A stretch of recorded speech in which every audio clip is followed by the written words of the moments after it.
Hi everybody.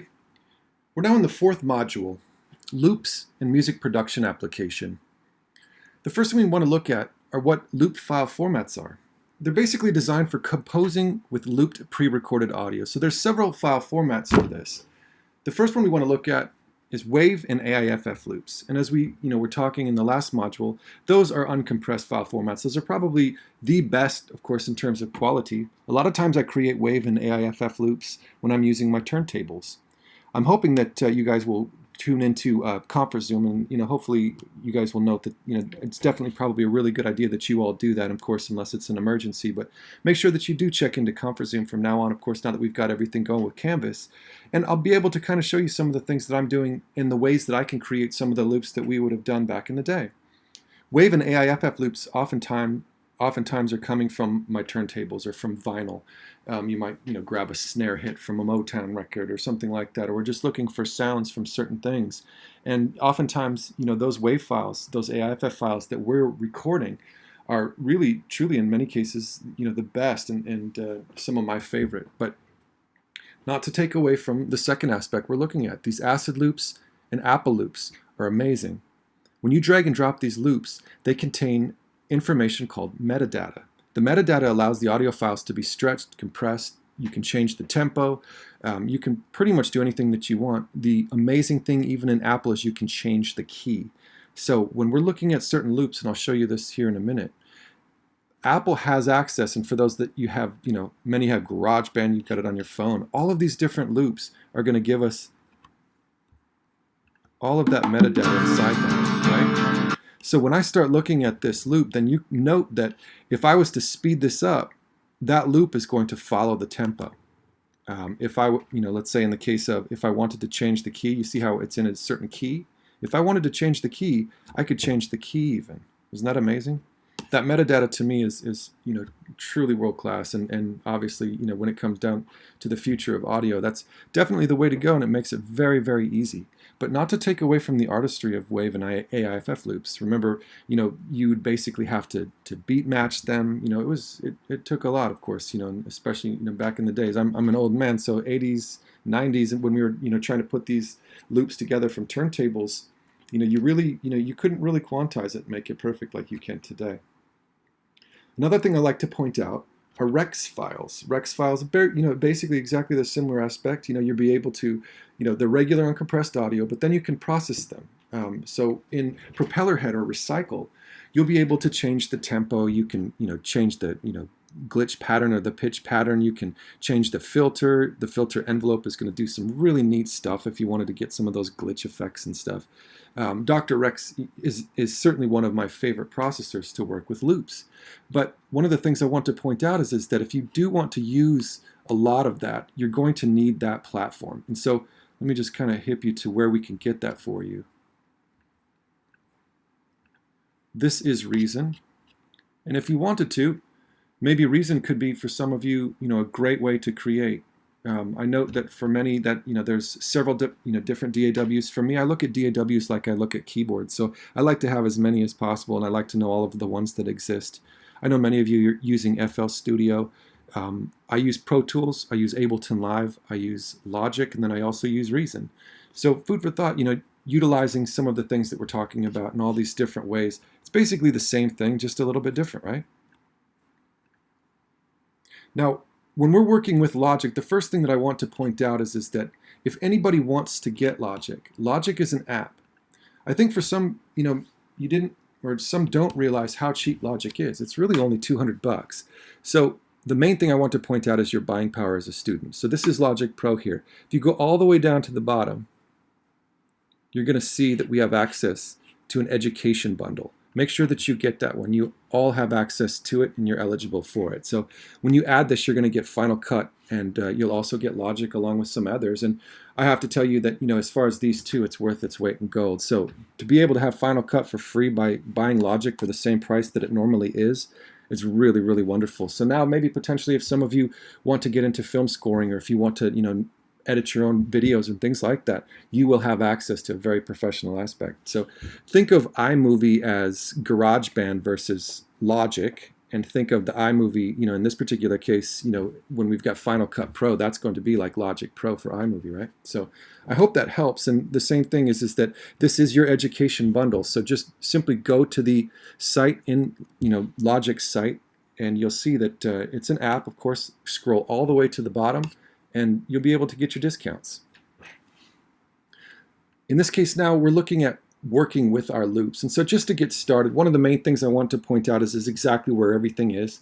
Hopefully these quizzes are very, very simple for you and easy to go through. The main thing, of course, is I just want to make sure that all the information is accessible. And of course, most importantly, there's no curveballs. So anything I talk about, of course, you'll see again, it'll make it really easy for you, hopefully. So in the case of when we're starting, we can create a new project, of course. And when we create a new project down in this particular case, you're going to see that Logic looks like this little platinum record, right? So we can click on that platinum record, and now Logic should launch up. When you first launch Logic, what you're going to see is a new track dialog box. Let me show you what I mean here. Looks like this. You'll kind of see something similar in GarageBand too, right? So that's going to basically tell us, what tracks we're going to pick when we get started. In our case, we're going to be dealing with primarily audio tracks, software instruments, and also a drummer track. Now, external MIDI, just so that you're hip to it, external MIDI will allow you to link into, let's say, certain, modular gear and things like that. For those that you guys are all going to be tuning into ConferZoom now, basically we've got it all set. So you'll see exactly how I've got that going as far as our external MIDI. So my actual sounds are coming from the keyboards at the house, right? So in that sense, hopefully it all kind of makes sense. The drummer track is just basically for drums. It's going to have its own algorithm for drums only. And guitar and bass is essentially, a very similar aspect. It's going to give you access, as you're, picking certain patches and things. It's going to give you, special patches and stuff, hopefully to help it make it easier for you. For us, in the case as we just get started, we can just create with an audio track. Now, when we save the file, that's probably one of the most important things that we can do. We want to make sure that we direct our file to a certain spot. So when you save, make sure that you know where it goes, and make sure that you save it properly. And so I've got a little prompt here for you, as you can see, where I've actually checked the folder, and so that I have access to everything that's going to be inside that folder. If you check package, basically you're going to have access to everything in the same way, and all that you're going to have is just a simple icon. I like to pick the folder because I like to see, the audio files and the samples and everything in a separate format. So it's totally up to you on how you want to work, but when you do save, make sure that you know where it goes. And so right before you get started with anything, obviously when it comes down to it, we never know when we're making a hit, right? So we need to make sure we save it and don't lose it. Make sure to save. So let's hit save. And as you can see here, it gives us access to this prompt, the save prompt. So now what I want to do then is, instead of saving it in Music, Logic, in some random spot, I'm going to just basically put it to the desktop so I know exactly where it is. Once it's there, I can put it where I want it, and I can put it to my hard drive or whatever it is. But my desktop is going to be, at least in that sense, exactly where I know where I'm going to find it. So I should be able to have no problems. One of the things that happens to many of you too is that you might see something like this. Remember that if you're trying to save something and you're missing a lot of this data, maybe you might have some of that data in the track that you've been working with. Make sure that you check everything. You as professionals, you'll be using every aspect of this program, so make sure that it's always checked and just kind of leave it there. You should be good to go. I'll just click package. As you can see here, it's exactly the same thing. You want to make sure that it's all checked. But in that sense, remembering that if you click package, you won't have access to each individual file here in this case. Folder will give you access to each individual one. Once it's saved, we should see it now on the desktop, and we're good to go, right? Now, keep on going here. Before you record, I'd make sure that my settings are optimized for sound quality. And so in this case, remembering, going back to the first module we started, just make sure that you've got everything set. Obviously, you're going to be recording with an AIF or WAV file, noting the sample rate that you're recording in. So I suggest 44.1 for stability and, of course, for quality. And then make sure that you've got 24-bit checked. And so that I make sure that I just kind of give you a review on that. Let's go through our preferences. First and foremost, let's look at recording settings. Now under audio, I can see my sample rates at 44.1, right? If I had a device that will allow me to link into something, in terms of the sample rate, something higher, I could link in. But right now, 44.1 is what I want for stability. The main one for me is to capture the volume properly with our bit depth. So let's go to the Logic Pro X preference, and let's go to the recording preferences. And you'll see that we have access to our file type. AIFF is exactly what we want. And we note that we are professionally recording at 24-bit. If you're working with GarageBand, you probably won't have these settings. In fact, you don't. But hopefully I'll be able to get you a good workaround. It'll be very, very good quality. You'll still be able to get me an AIFF file. And you should still be able to see a lot of these settings. Some of the updates are a little bit better. I've got some that are still working on a couple years back, so I'm not really sure what version you're on, but if you've got the latest version, I think you're going to be very, very surprised how good GarageBand is. And it looks almost exactly like Logic. You're just missing a couple parameters. My disclaimer to you too is that if you have an Apple computer, and now that you know where Logic is and you get all the free stuff, you may want to put Logic on there, right? So we're all set, 24-bit. 44.1, ready to go. Now, knowing where the transport is, the information display, and the tracks area, very, very easy, of course. We just opened that up. Transport is controlling the playback, the operations, play, stop, rewind, forward, record, just like any tape machine that you've ever worked with. When you see that transport, it should be no different. There's nothing to be afraid of. If you needed to get started or fast forward somewhere, you easily could, right? Nothing to it. And if we ever wanted to record, we could hit record. Nothing to it. Now, the information display is really, really powerful because it tells us our bars and beats, exactly where we're at. It tells us our tempo. It also tells us our time signature and the key that we're in. So as you look at this information display here, you can see that if I was to shift where we're at, it's going to tell us where we're at. This is really big for me in film and television because oftentimes I have to start in a certain spot. So I can actually tell our artists to start at 8 beat 3, and we're going to come in right at that point, and then they'll just watch it right as it comes on the ticker. Another thing that I like to point out is that I can change this. I can customize this. So if you click here to the right, you can come down here and where it says customize. This one's good for me because as you can see here, this is going to tell me when my hard drive's going crazy like it just did, right? Or what the actual time is. So right now you can see that that's going to be 16 seconds or 5 seconds, right? So having time, especially in television and film, is going to be very, very important. But when you get started, it's really going to just simply look like that. And you should be, good to go. And if you're anything like me, I think you'll find that that's going to be very, very powerful to have too, just to kind of open up your information display. The tracks area is really kind of where you just drag and drop, where you record, where you see everything. And so when you get out of a class like this, you'll all be experts in simple edits. It's really quite easy. So in that tracks area, that's where we build our song. So obviously in the tracks area, whatever we're using, we're going to just drag it into that point. And so as we note that if we've got a bunch of these loops, and we'll get into this here in a minute, but look at this. I can just drag and drop. I can have as many loops as I want. Over and over and over. It doesn't matter. I've had, clients, myself included, where we'll have upwards of 100 tracks in a song, and you think, how can you have 100 tracks in a song? It's quite simple when you've got all these options, right? So as you can see here, this is just simple dragging and dropping. If I wanted to, I could take that loop when I drag and drop in the edit window, and I can extend it. We can make it longer. We can add more. There's just, the sky's the limit. We can really truly do anything in our bedrooms that we used to have to spend, $30,000-$40,000, per album to do. It's amazing. So in that tracks area, it's essentially where we're building our song. So think of it like your ruler and your grid, and all of these different little blocks that we're grabbing from, or what we're creating, is going to go in that area. This is where we record something. Let me see if I can't just do this for you here in real time here without feeding back. Check 1 2. Check 1 2. Check.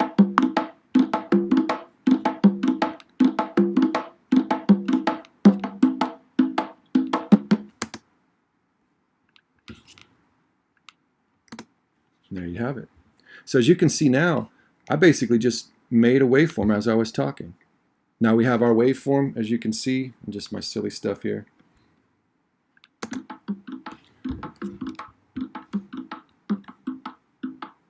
Just basically the conga that was playing back, and then just random chatter, right? But from that audio file, essentially now, we could, let's say, obviously it's not going to be something bad. It's going to be, let's say, a nice vocal, a great guitar part, whatever it might be. We can record anything that we've got in the room now that we've got, a DAW essentially, right?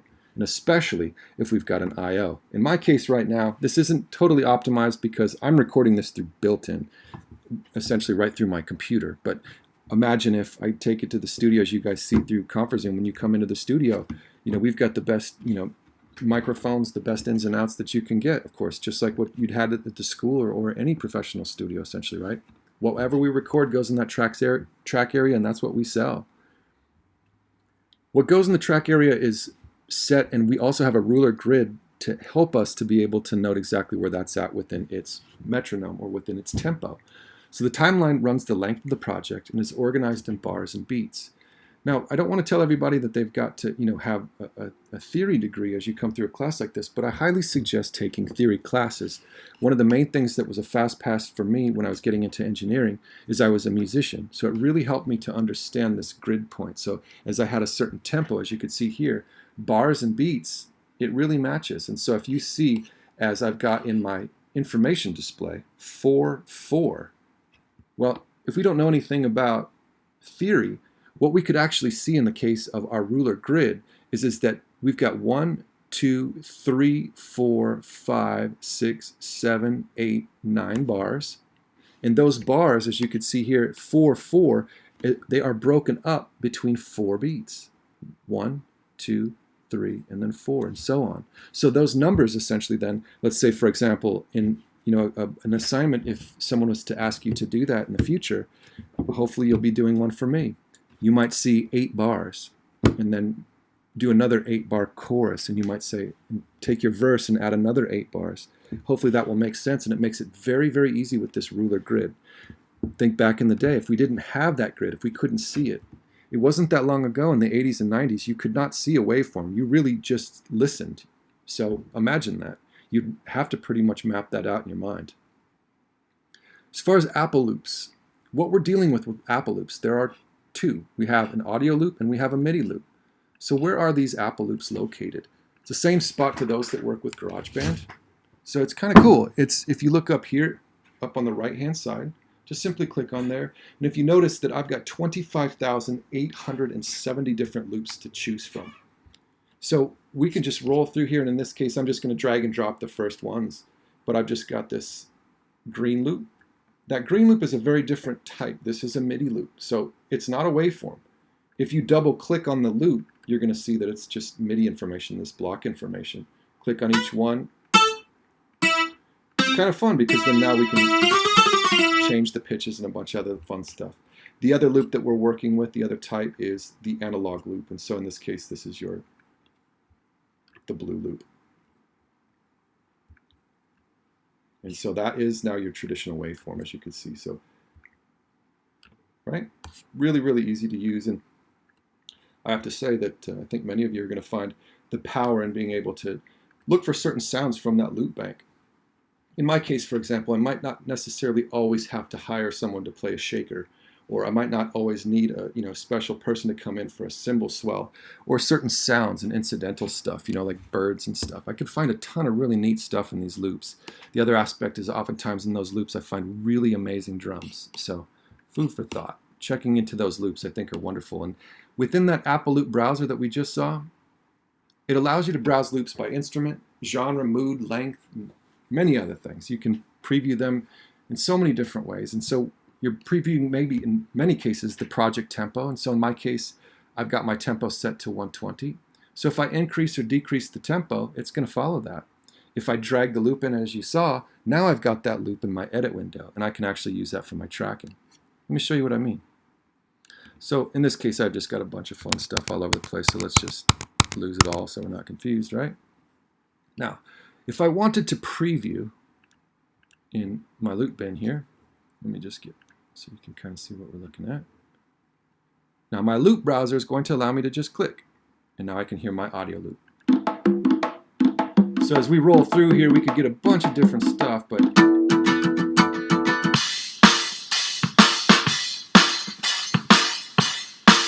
But my friends, I don't know about you. There's 25,870 loops to be exact. You want to just sit here and roll through all of these? Check it out. What's the instrument you're looking for? Click on instrument. Right? Maybe you're looking for some kind of a weird sound effect or some strange vocal, a slide guitar, maybe an awesome synth part. Now you've got a bunch of stuff to pick from that are, broken down into what you're looking for, right?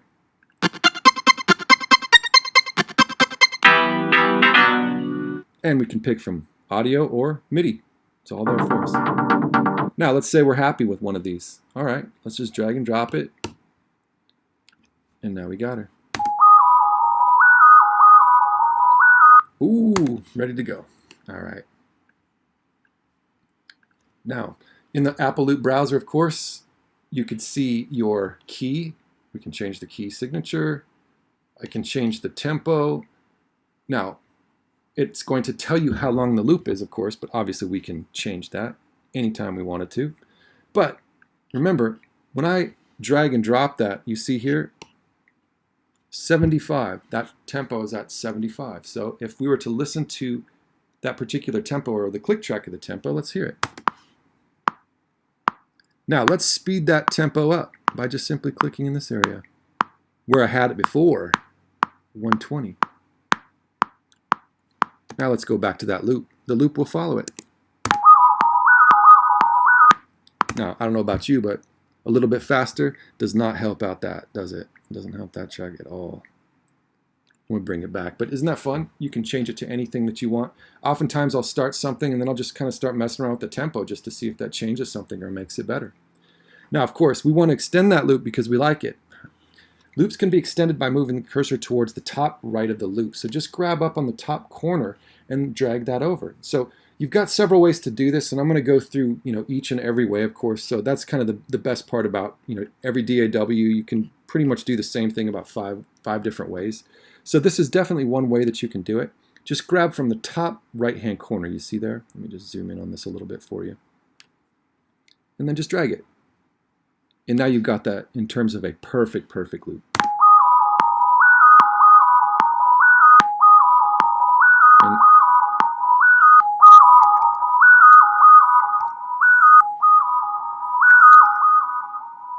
And now we're just waiting for a drum beat, right?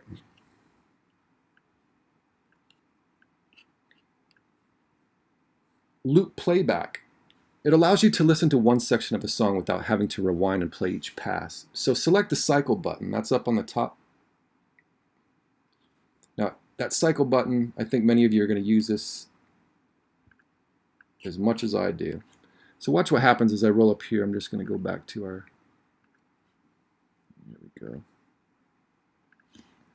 You see here in the top where it turns yellow, it's kind of cut in half if you can see my cursor.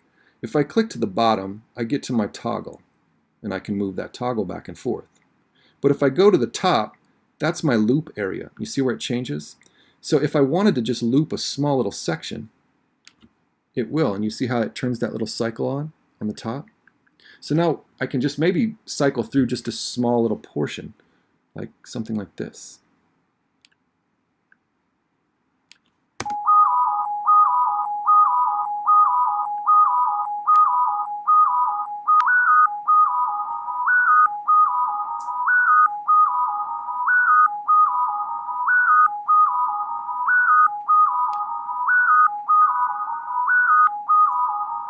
It really kind of helps us find some magic. Maybe oftentimes I might do that with the vocal. I'll take a vocal and I'll glitch the vocal back, loop it to try to figure out exactly where that vocal might be sitting nicely. Let me kind of show you what I mean.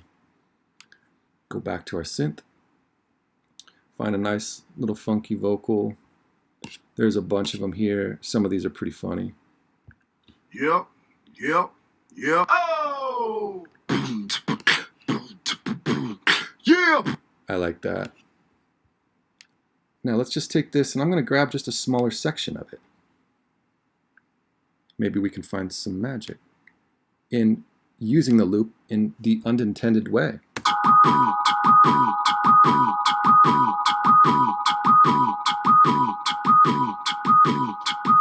See what I mean? Could be really, really great. In fact, That can also separate your loop out. Maybe potentially somebody won't know where it came from. If you use the entire portion of the loop, then maybe, you might run the risk of somebody else using that full loop. Grabbing smaller sections will definitely help disguise it a little bit too, right? Now, that loop playback, I think, is definitely one of the things that we want to look at, as far as, the beauties of any of these DAWs. You can do that in every one of them. Everything that I'm showing you here in Logic, please note that Pro Tools does the same thing, Ableton Live does the same thing, FL Studio, they're all essentially doing very, very similar things. One of the reasons why we hip you to Logic is, for me, the most important thing was the fact that this is Dr. Dre's main platform. As far as Dr. Dre, to me, he's one of the tops. I also note that there are several, composers right now using this in film and television as far as Logic's concerned because of the access to the sounds that it has. I'll also say, that as far as Pro Tools, as you continue on in the program, hopefully you'll all be certified in Pro Tools. And that's also very, very easy to do. The main thing about Pro Tools is that if you're going to work downtown in any engineering capacity, or if you're going to work at a major studio, they're going to have Pro Tools. And 9 times out of 10, they're going to have Logic, and they'll also have Ableton Live. So I just kind of want to let you know, as far as DAWs are concerned, think of this as, this will be one of them that you know. And like I was kind of starting the entire lecture today, I love DAWs in the sense I kind of treat them almost like keyboards. They're all these, each DAW has different sounds and different ways that you can create. And so I hope that really helps, spell it out. But most importantly, we're looking at Logic, of course. And, the closest thing to Logic is GarageBand. And so if you're working with either or, hopefully this will help you, push things over the top. But the most important thing I want to point out is exactly where is this coming from? Looping in music production started in the 1940s. And this is something I always really love to point out because many people, especially in a classroom setting, they might note that, it started in hip-hop in the 80s, or maybe it was something that in terms of EDM or hip-hop in the 90s or something. And, most don't realize in the 40s, in the 1940s, this was definitely, one of the early, forms of musique concrète. Now, one of the early forms of recording. Now think of this. This is one of the first times that someone took a portable recording device and actually tried to record a railroad, for example. So one of the things I've got here is Pierre Schaeffer, and he's recording this railroad, and that was one of or all of these different sounds that you would hear at the railroad. You'd hear the train, you'd hear the whistles, you'd hear all of these different things. And what he would do is he would put them on a loop, and then he would take all of these snippets of those recordings, and he would loop them. What's interesting about it is you hear it, it makes me think of, like Nine Inch Nails, for example. It makes me think of a lot of these industrial bands because that's where they're grabbing certain sounds like hi-hats and maybe shaker sounds and things like that. They may be coming from actual found sounds, and that's what musique concrète's all about. It's real music. These are found sounds. In the case of Pierre Schaeffer, one of the most famous looped recordings, it's recording a railroad. So in this case, you're not restricted to musical instruments. You're not restricted to a key. A lot of times it's just sounds. It's weirdness. And this was very, very important when it came to alien sounds. When you think of like, BBC and you look at like Doctor Who, for example, and what does it sound like when an alien ship is coming down and it blows up? And oftentimes what they're doing to create these sounds, these were not coming from keyboards. They were coming from tape machines, slowing them up, speeding them up, slowing them down, using certain effects, doing all of these weird things and all of these strange elements, but they're all analog elements. They're all in the room. So this is all designed and basically, developed by Pierre Schaeffer beginning in the 40s. So as you can see here, a bunch of tape machines. So imagine this. If you wanted to have 5 tracks, you'd have to have 5 tape machines to make 5 loops, doing what we've done here, where we just drag and drop. I, in this case, have 2 tracks, right? But just imagine if I drag and drop 5, 6, 7 tracks. Now, in order for me to reproduce what I'm doing here on this computer, I would have to have 5 or 6, 7 tape machines. And then we would run them together, and then I would have to record that as they're all being combined. Isn't that amazing? The money that it costs to put these studios together, we're talking, in today's world, it would be millions of dollars. And oftentimes, they really didn't make much money. It was more just about the science of it. Isn't that amazing? So in 48, The typical studio consisted of analog tape machines, record players, a recorder, a mixing desk, which is essentially mixing, right? So a mixing desk is what we have here in Logic, where I can just simply hit a button and I have my mixer. So the tracks that we just created, that City Light synth, as we roll that through,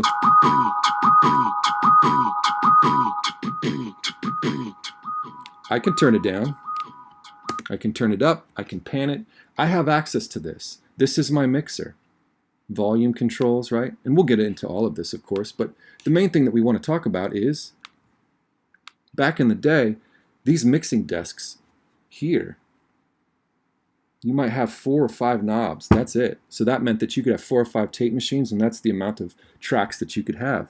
So when you listen back to these, these awesome recordings, I mean, it's, to me, it's just fascinating, the depth that they were able to create with the amount of tracks that they had. It really wasn't much, right? So technology made a number of limited operations, available. So the case, just to get back to it, you're looking at record player, recorder, your mixing desk, mechanical reverb. For those that don't know mechanical reverb, just imagine then, a box that might have, 2 long pieces of tin in them. For those that were ever in orchestras, think of it as that thunder sheet, right? So you've got this big box, and then you can make mechanical reverb sounds through a thunder sheet, for example. I know certain, studios that would have racquetball courts. They'd open the racquetball court up and then put a microphone and pipe the signal into that room, and then basically try to pick up what that room is doing, all the reverberating tones and everything else. It's amazing. Filters. Simple stuff that we do when we're using EQ in our world, like in the case of any of these tracks. So we've got City Lights now. What's a filter? Well, it's very simple. I want to take that sound that we had, and I'm going to take certain things out of it. Let's push back at it.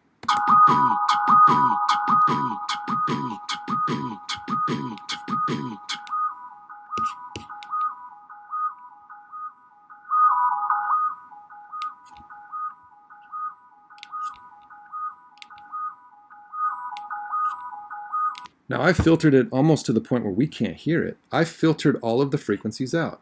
There is no more timbre within that tone, right? It's gone. So filters will allow us to be able to do some really neat stuff, of course, because let's just imagine then, let's go back to our vocalist and filter him.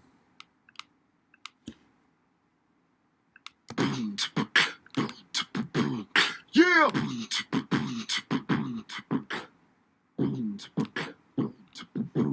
Yeah.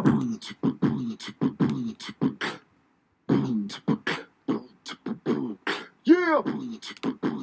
Now I've got that really cool radiophonic effect, or maybe potentially that Daft Punk, beginning where we come in and then open the filter all the way up and then open it perfectly like we do with DJ equipment, right? That's the whole point of having that filter. We've got that moment, it creates our drop basically, and so everything is set, and then we just open it right back up. Now, as far as filters back in the day, these, having access to a filter, you might have maybe one, and then you could, filter certain frequencies and things like that. But it's certainly not like what we have in today's world, where if I go back to my hypothetical mixing desk here, right, I could put a filter on every single track if I wanted to. It's endless. It's limitless. It's really based on, probably limited to the power of your computer. And so if you keep opening up your computer, I think you could keep adding stuff. It's pretty amazing. Now, they say rotating potentiometers. Well, that's basically like turning something up, right? Now, normally in audio, we have faders now. So when it says rotating potentiometers, not to confuse you, but we're not turning something now when we turn something up. And they did that on purpose. They did that so now we could take, let's say if you had a physical console, you could take that fader and turn up 10 tracks with each hand. If you had these rotating potentiometers, you could really only turn up 2 at the same time, right? Makes it very difficult. But at the same time, continuing on here, how do you record anything?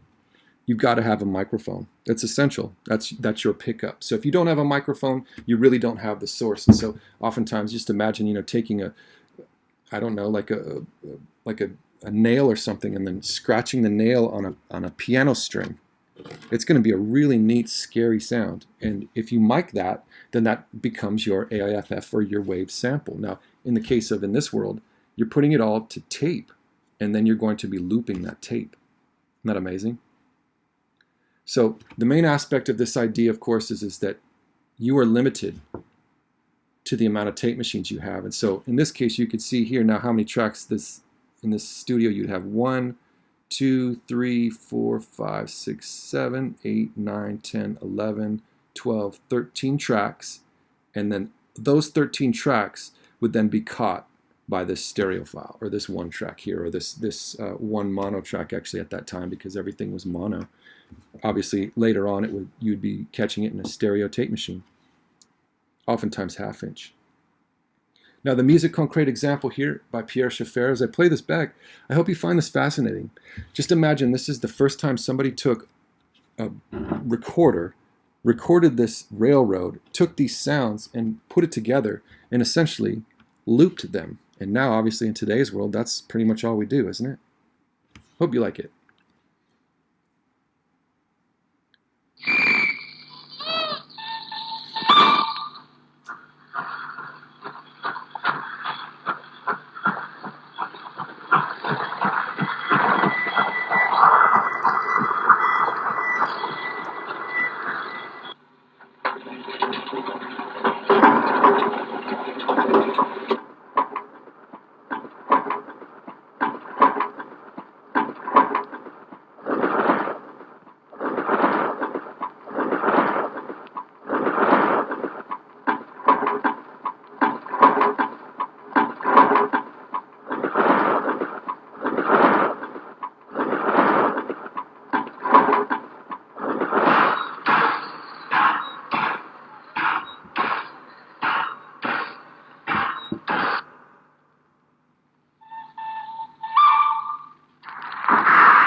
Not neat?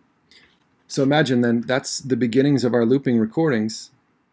Hopefully this gives you a new appreciation for loops and exactly what Pierre Schaeffer had come up with.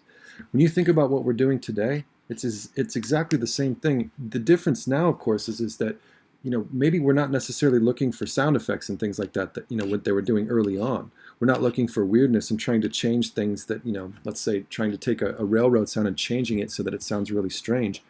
Essentially, as far as Musique Concrète is concerned, it also leads us into some of the ideas of what we do with synthesis. But let's be clear, as far as the Musique Concrète artists, they think that people that play keyboards, when we play our fun sounds and things like that on our synthesizers, they call that lazy. That's what they say anyway, of course. For me, I love it all. I really do. And so I've got synthesizers and things like that. But by all means, I understand what's happening when we take a tape machine and we speed it up, or we slow it down and we warp it and do strange stuff. Or if we just do, let's say we take a piano and we took that piano and we basically, slow it down to the point where you can't really tell what it is.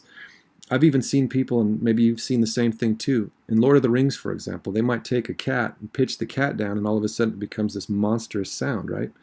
It's really a lot to do with this idea of musique concrète. They're the beginnings of it.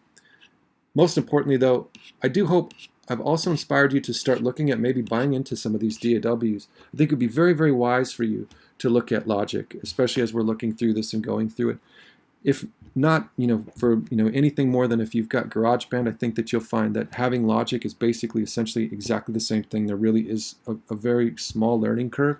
You're pretty much used to it. If you work with GarageBand and you kind of see where everything is at, Logic will just link you into a few more professional aspects, and I think that you'll be very happy with it, and it's definitely money well spent. Hopefully this is very, very easy. Most importantly, as always, make sure that you let me know if you have any questions. You've got my phone number, obviously, and then I'll be seeing you guys all on ConferZoom. So just let me know, obviously, if you need anything. But most importantly, I hope you have fun with loops and music production application. Take care, everybody.